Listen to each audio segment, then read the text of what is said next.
अब तो पंडित जी बढ़िया बढ़िया पकवान लाते हैं धुंधली के लिए, बढ़िया बढ़िया मिठाइयाँ लाते हैं, खिलाते हैं। अब तो सेवा कर रहे हैं। अब वो धुंधली नाटक कर रही है। धीरे धीरे 9 मास पूर्ण हुए।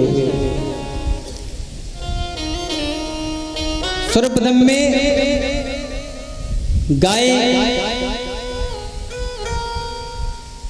गाय से एक पुत्र हुआ, जिसका पूरा शरीर तो मनुष्य का है, लेकिन कान जो है वो गौ के समान है। तब तक दूसरी तरफ और खबर आ गई, बोले धुंधली महारानी के भी पुत्र का जन्म हुआ है। अब तो महाराज आत्मदेव जी की प्रसन्नता का कोई ठिकाना नहीं रहा। जिस प्रकार से महाराज दशरथ प्रसन्न हुए थे राम जी के जन्म पे। दशरथ पुत्र जन्म सुनि काना, मानहु ब्रह्मानंद समान। इतना प्रसन्न है जैसे कि खुशी का ठिकाना नहीं है। अब तो खूब दान दे रहे हैं, बधैया बज रही हैं। मंगल गौरी सबे मिले आज, ललन भय शुभ घड़िया।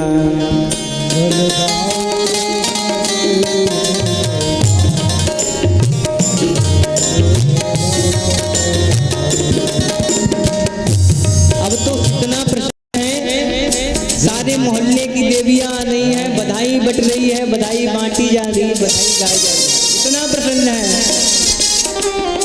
मंगल गाओ ऋषभ आज, ललन भय शुभ घड़िया।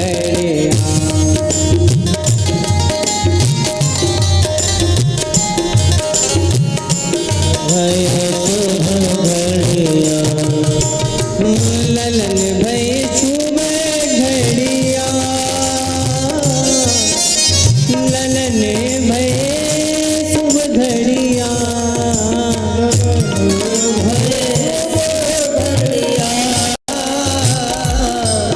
ललन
पुत्र के लिए आत्मदेव जी तरस रहे थे। आज 2-2 पुत्र हुए। विद्वानों को बुलाया गया, नामकरण की बेला आई। जो गौ के पुत्र हुआ था, जिनका पूरा शरीर मानव का है, कान गौ की तरह है, तो उनका विद्वानों ने नाम रखा गौकर्ण। और धुंधली के पुत्र का नाम ब्राह्मण जैसे धरने जा रहे, धुंधली ने रोक दिया है। 9 महीना कष्ट हमने झेला, 9 महीना अपने कोख में हमने रखा, और नाम तुम रखोगे? बड़े पंडित जी आए, तुम नहीं नाम रखोगे हमारे पुत्र का? धुंधली कहने लगी, हम अपने नाम से मिलता जुलता हुआ अपने पुत्र का नाम रखेंगे, हम तुम्हारे कहे से अपने पुत्र का नाम नहीं रखेंगे। पंडित जी तो चले गए, धुंधली ने नाम क्या रखा? धुंधली ने नाम क्या रखा? धुंधकारी। जैसा अपना नाम वैसे अपने पुत्र का नाम। आगे चल करके धीरे धीरे ये पुत्र दोनों बड़े हुए। गोकर्णो पंडितो ज्ञानी धुंधकारी महाखला। गोकर्ण जी बहुत ही प्रखंड विद्वान हुए, और ये धुंधकारी महाखल हुआ। दिन रात राजनी करता है, चोरी करता है, डकैती डालता है, वैश्यों का नृत्य देखता है और धन की बर्बादी करता है। आज ऐसी उसकी नृत्य किया चल रही है। गोकर्ण जी जिसको भी मिलते हैं उसको प्रसन्न कर देते हैं। गोकर्ण जी का दर्शन करके भक्त लोग प्रसन्न हो जाते हैं, क्योंकि संत स्वभाव और विद्वान भी हैं। गोकर्ण जहाँ पर जाता है छा जाता जय जयकार वहाँ, पर धुंधक की धुंधलियों से मचता है हाहाकार वहाँ। जहाँ धुंधकारी जाता है तहाँ हाय हाय होने लगती है, हाय बचाओ हाय बचाओ। लेकिन गोकर्ण जहाँ भी जाते हैं वहाँ पर भक्ति की रसधारा बहाते हैं। ये धुंधकारी का इतना पाप देखकर आत्मदेव बड़े दुखी हुए। जब ज्यादा दुखी आत्मदेव जी को गोकर्ण जी ने देखा, गोकर्ण जी ने कहा, कहाँ पड़े हो चक्कर में, आप इस सबको छोड़ करके भगवान के भजन के लिए प्रस्थान करें। आत्मदेव जी इधर जंगल चले जाते हैं, और गोकर्ण भी अपने भजन के चक्कर में बाहर निकल जाते हैं। अब तो माँ बेटा बचा हुआ, धुंधली बची हुई है, और धुंधकारी दिन भर पूरा घूमते हुए आधी आधी रात को आता है और मैया से धन मांगता है। क्योंकि भैया धुंधकारी को बिगाड़ने में किसका हाथ था? धुंधली का। माता चाहे अपने पुत्र को बिगाड़ दे या बना दे। पहली बात, हमारे जीवन में विद्यालय कई होते हैं। गर्भ विद्यालय, गोद विद्यालय, गृह विद्यालय, फिर गुरुकुल, 4 विद्यालय होते हैं। गर्भ का पड़ा हुआ बालक कभी फेल नहीं हो सकता। गर्भ से ही अभिमन्यु ने 6 द्वार तोड़ने की कथा को सुन लिया था। 7वें द्वार की कथा सुनाए रहे थे, तब तक अभिमन्यु का जन्म हो गया था। कहोड़ मुनि गलत मंत्र बोल रहे थे। अष्टावर्त ने गोद गर्भ से ही टोक दिया था, पिताजी ये आप मंत्र गलत बोल रहे हो। तो गर्भ का विद्यालय सबसे उच्च कोटि का माना जाता है। आज वह दुष्ट धुंधकारी पूरा दिन आधी आधी रात में आता है, माँ से धन मांगता है। एक बार की बात, रात्रि में आया और धन मांगता है धुंधली से, कहता हमें मैया हमें धन दो। कहाँ कहाँ छिपा के रखा है। धुंधली बेचारी डर के मारे घर में तो कुछ बताया नहीं, बचा ही नहीं था, सारा बंडे धार कर चुका था। धुंधली कहने लगी, पुत्र इतने टाइम मान जाओ, सुबह हम कहीं से रखा हुआ है धन, हम उसको उठाकर आपको दे देंगे। धुंधकारी आधी रात में चला जाता है। अब धुंधली सोच रही है, अगर ये सुबह आ गया तो हमको जीवित नहीं छोड़ेगा, मारता है, प्रताड़ित करता है। अब तो धुंधली भी बहुत परेशान है अपने पुत्र से। रात्रि में क्या किया, घर के पास ही में एक कुआं था, कुएं में छलांग लगाकर धुंधली ने अपना प्राण अंत कर लिया। सुबह कालीन की बेला में धुंधकारी आता है, घर पर देखता है कोई नहीं, सारा घर खुदाल से खोद देता है। माता को देखता है कि कुएं में पड़ी हुई है, कुएं में ही मिट्टी डाल देता है। अब तो कोई कुछ कहने ही वाला नहीं है। परम स्वतंत्र न सिर पर कोई, भावई मने करो तुम सोई।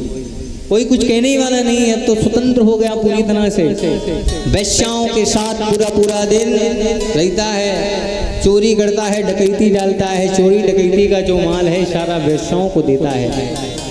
वैश्याओं ने विचार किया, महाराज अगर ऐसे ही इसकी चोरी आगे बढ़ती गई, किसी दिन हम भी पकड़े जाएंगे। ये चोरी करके लाता है स्वर्ण जेवरात, हीरा मोती पन्ना लेकर आता है यहाँ पर, किसी दिन हम भी पकड़े जाएंगे।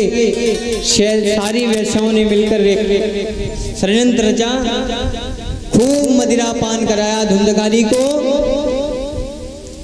मदिरा पान कराने के बाद जब नशे में धुत हो गया, 3 अंधे होते हैं, जन्मान, कामान, मदान। एक जन्म से अंधा होता है, एक कामी पुरुष होता है, काम के सिवा उसके कुछ नहीं दिखाई देता है। कौआ अंधा रातिमा, उल्लू दिन माँ होय, कामी अंधा रात दिन, कब हुन देखे कोई। और मदिरा पान करने वाले को तो कहीं नहीं का। एक बार कथा हो रही थी, रास्ते से निकलता हुआ जा रहा था, बहुत तगड़ा नशा किए था।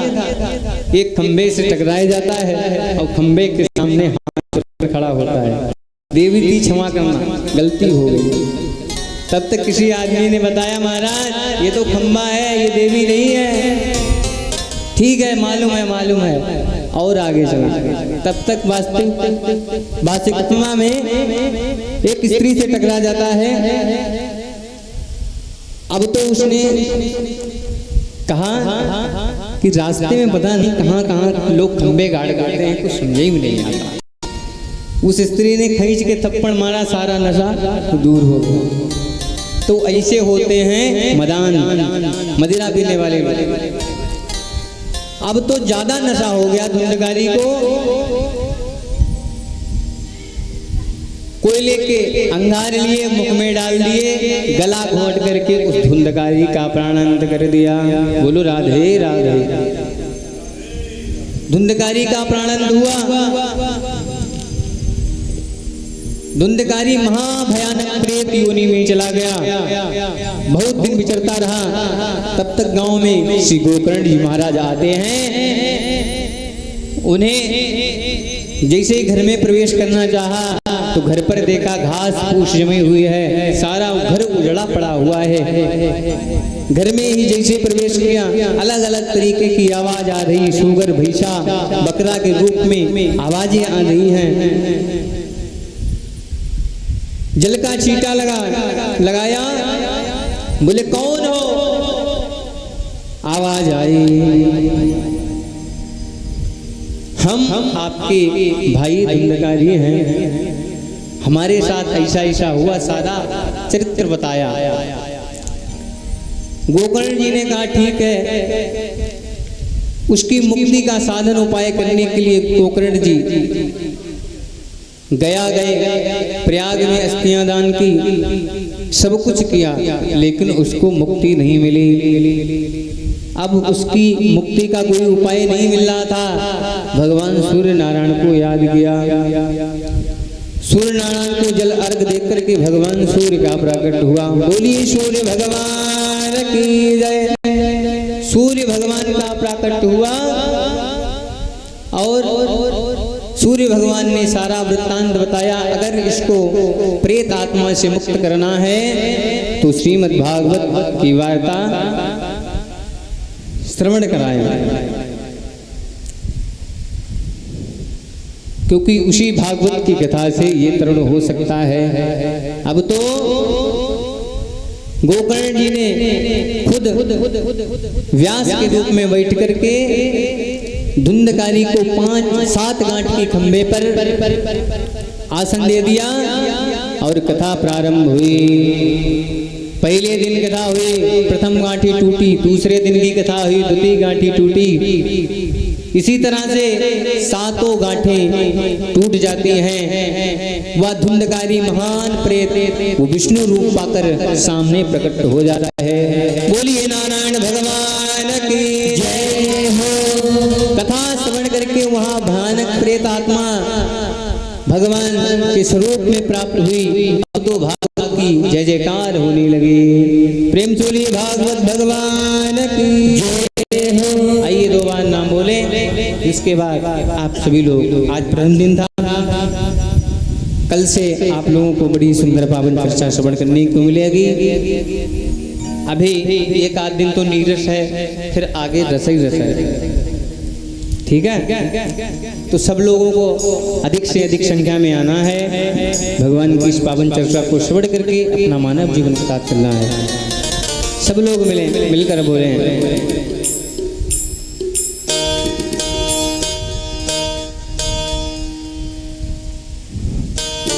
हमारो धन राधा श्री राधा श्री राधा। हमारो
यमुना तट पे चीर घाट पे किसी घाट पे राधा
बोलिए वृंदावन बिहारी लाल की जय।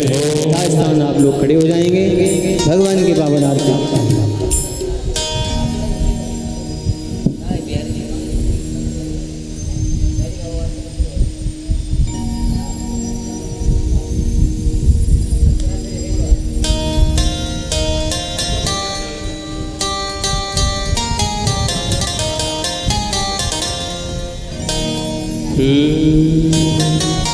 हरि चंद्रमा मनसो जातो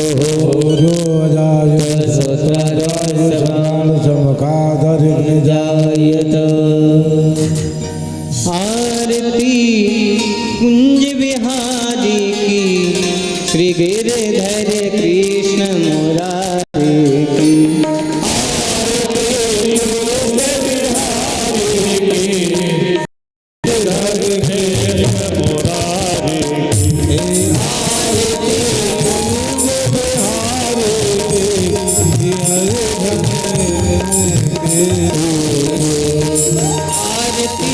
कुंज बिहारी की श्री गिरधर कृष्ण मुरारी के।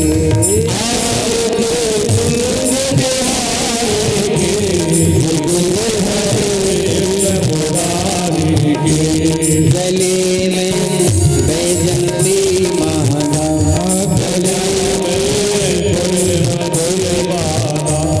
बजारे मुरली मधुर गाना,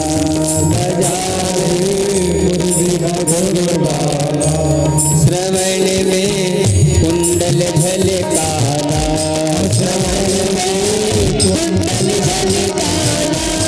नंद के आनन नंद लाला,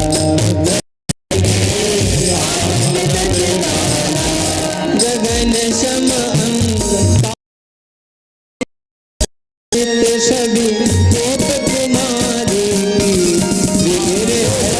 कृष्ण मुरारी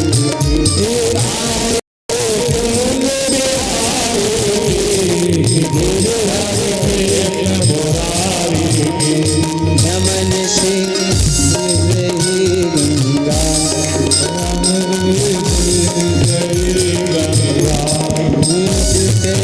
तिलक रही गंगा, श्रवण से होती मोह भंगा,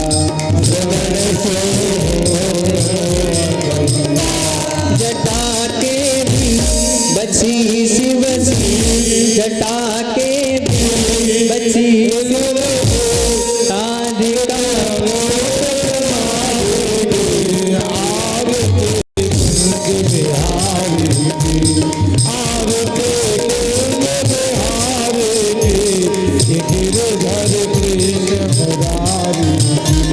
चमकती उज्जल तट चमकती बाज रही वृंदावन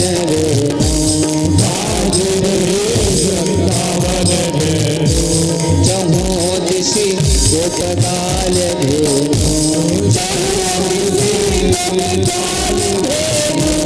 हसत मृदुम चांदनी तेल सुन कीन कृष्ण मुरारी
बोल वृंदावन बिहारी लाल की श्रीमद् भागवत महापुराण की गंगा मैया की जय यमुना मैया की जय बांके बिहारी लाल की जय वीरा नारायणी सरकार की वृंदावन धाम की जय श्री जय श्री सीताराम। ओम नमः पार्वती पते हर हर महादेव।